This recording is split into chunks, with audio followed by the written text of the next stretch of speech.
Salut à tous, c'est Nai. Aujourd'hui on se retrouve pour une nouvelle vidéo. Dans cette vidéo on va encore parler de La Casa de Papel. Bien sûr si t'as pas encore fini la première partie de la 5ème saison de La Casa de Papel, bah regarde pas cette vidéo car on va totalement spoiler. Du coup tu vas voir la première partie et ensuite tu reviens sur cette vidéo. Du coup aujourd'hui on va voir toutes les théories sur la mort de Tokyo. On va voir si elle est réellement morte ou alors peut-être en vie. Mais avant que la vidéo commence, n'oublie pas ton petit like, ça fait super plaisir. Et aussi bien sûr n'oublie pas de t'abonner, ça m'aide énormément. Enfin bref, j'espère que vous êtes prêts. C'est parti. Bon, tout d'abord, on sait que Tokyo s'était pris des balles de sniper par les snipers qui étaient tout simplement dehors et qui ont visé à la fenêtre, donc comme il y avait eu avec Nairobi tout simplement. Sauf qu'à ce moment-là, bah, elle s'était pris des balles que dans les bras et dans les jambes, comme elle a dit tout simplement au professeur. Et pour être plus précis même, je crois que c'était 6 balles. Bon, déjà à ce moment-là, pour survivre avec 6 balles dans le corps, c'est très compliqué, mais on l'avait vu par la suite qu'elle était complètement en vie, donc ça avait rien changé. Mais là où toutes les théories arrivent, c'est pas à ce moment, mais c'est après. Parce que comme on l'a vu à la fin de l'épisode, Tokyo a voulu finir de combattre seule, tout simplement parce qu'elle pouvait pas sauter avec, enfin elle pouvait pas s'échapper par la trappe avec Ryo et Mani, tout simplement car elle pouvait plus bouger avec les balles dans ses jambes. Et donc voilà, oui, Tokyo a voulu finir le combat toute seule, et comme on l'a vu, elle s'est pris tout simplement des chargeurs par les tireurs d'élite. Et à ce moment-là, déjà, on pouvait se dire qu'elle était complètement morte. Sauf que quelques secondes après, on voit qu'elle est toujours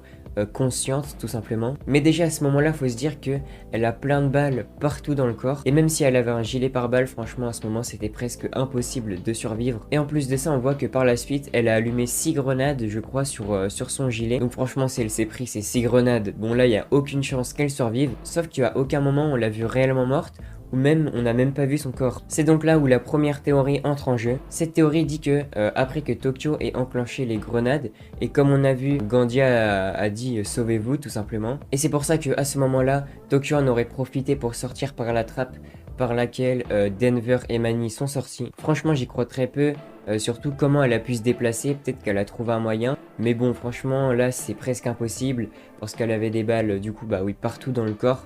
Donc voilà, en tout cas ça c'est une petite théorie, mais pour moi celle-là n'est pas du tout probable. Bon aussi on sait que de base c'était Tokyo la narratrice de l'histoire. En gros c'était un peu Tokyo le personnage principal de la Casa de Papel, c'était elle qui était au centre de l'histoire, etc. Et du coup si Tokyo est morte, qui va raconter l'histoire? Qui sera le narrateur ou la narratrice de cette fin de saison 5? Alors personnellement, soit je pense qu'il n'y aura plus de narrateur ou de narratrice, ou alors tout simplement ça sera bien évidemment Tokyo. Vous allez me dire, mais si elle est morte, comment elle va raconter l'histoire?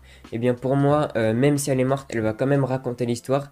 Et c'est à ce moment-là où rentre en jeu, on va dire, les flashbacks. Les flashbacks, on sait qu'on en a eu énormément, par exemple avec Berlin, et je pense que c'est ce qui va se passer avec Tokyo. On aura un peu l'histoire passée avec soit son petit copain, ou même d'autres histoires, tout simplement de la vie de Tokyo. Donc voilà, donc peut-être qu'on la verra en flashback, après c'est vraiment pas sûr. Et surtout que sur Netflix, il y a un programme tout simplement qui est sorti, donc qui s'appelle De Tokyo à Berlin. Et dans ce programme, on voit tout simplement Ursula Corbero qui fait ses adieux à la série, donc qui dit au revoir à tous les acteurs, etc. Du coup, après avoir vu ça, on peut se dire tout simplement que c'est mort, elle reviendra jamais. Mais franchement, avec ces séries, on peut s'attendre à tout, surtout qu'ils nous ont déjà fait un coup comme ça, La Casa de Papel. Et aussi, je reviens sur le fait qu'elle ait énormément de balles dans le corps, et que franchement, c'est presque impossible qu'elle survive. Mais on avait déjà eu ça, par exemple, avec Arturo. Bon, lui, c'était beaucoup moins grave, on est d'accord. Mais franchement, pour moi, on peut s'attendre à tout. Et si je vois Tokyo dans cette deuxième partie, ça me choquerait pas. Parce que dans une série, ce qu'il faut retenir, c'est tant qu'on n'a pas vu le corps, tant qu'on n'a pas vu qu'elle était réellement morte, et franchement, on peut toujours s'attendre à un retour. Bon après, je préfère préciser, j'ai pas envie de vous donner un faux espoir, mais pour moi, Tokyo est bel et bien morte. Franchement, il y a presque aucune chance qu'elle ait survécu, surtout avec tout ce qu'elle a eu, toutes les balles, même l'explosion. Après l'explosion, peut-être qu'elle a réussi à l'esquiver, mais bon, franchement... je vois très mal Tokyo survivre. Le seul truc qui serait probable à mon avis, c'est que Tokyo ait réussi à s'échapper tout simplement par la trappe. Et du coup on va la voir une toute dernière fois avec tous les autres braqueurs. Mais malheureusement elle ne va pas réussir à survivre et elle va juste faire ses adieux tout simplement à la bande de braqueurs. Pour moi ce serait ça le truc le plus probable. Mais pour qu'elle soit toujours en vie, franchement ce serait pas du tout réaliste. et ça serait bah, peu con quoi. En tout cas, n'hésitez pas à me dire ce que vous en pensez, n'hésitez pas à me dire vos théories dans les commentaires. Donc voilà, en tout cas, c'était une petite vidéo en hommage à Tokyo, j'espère qu'elle vous aura plu. En tout cas, c'était tout pour moi, et moi je vous dis à la prochaine pour une nouvelle vidéo.